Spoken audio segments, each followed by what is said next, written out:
আল্লাহ যদি তারেক রহমানক যদি হলো আল্লাহ সহিতা করে, আল্লাহ রহম করে, আল্লাহ যদি হয় সে জানি আমার ছেলের আগে জানি বিচারটা করে।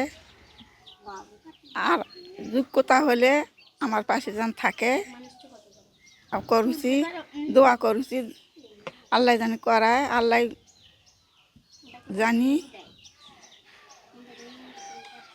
তাক সহায়তা করে, আল্লাহ হয়। তিনি আসাতে আজকে আপনার কেমন লাগছে? আমার খুশি না গেছে, আল্লাহ আমার ছেলে আগে শহীদ হয়ে গেছে, তারপর অনেক ছেলে শহীদ হয়ে গেছে। আমার বাড়িতে আসছে তারেক রহমান, আমি খুশি আছি। জনাব তারেক রহমান বিএনপি চেয়ারম্যান, উনি আমাদের বাড়িতে আসবেন আজকে আমার ছোটো ভাইয়ের কবর জিয়ারত করার জন্য। তো আবু সাইদ হচ্ছে জুলাই বিপ্লবের প্রথম শহীদ ছিল এবং তার আত্মত্যাগে অনুপ্রাণিত হয়ে সকল পেশা শ্রেণীর মানুষ রাজপথে নেমে আসছিল। তার ওই বদৌলতে উনি আজকে বাংলাদেশে আসতে পারছেন। দীর্ঘদিন ধরে উনি দেশের বাহিরে ছিলেন, আসতে পারেন নাই, প্রতিকূল পরিবেশ ছিল না, তো উনি আসছেন।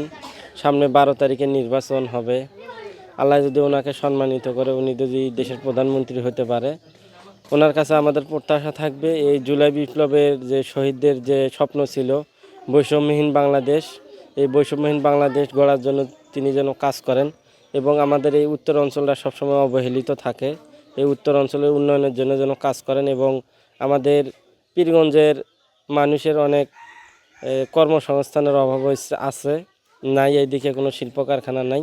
এই উত্তর অঞ্চলের মানুষের কর্মসংস্থানের জন্য ব্যবস্থা করে এবং অন্যান্য অঞ্চলের মতো যেন এই অঞ্চলটাও সমৃদ্ধশালী হয়, সেই প্রত্যাশা থাকবে।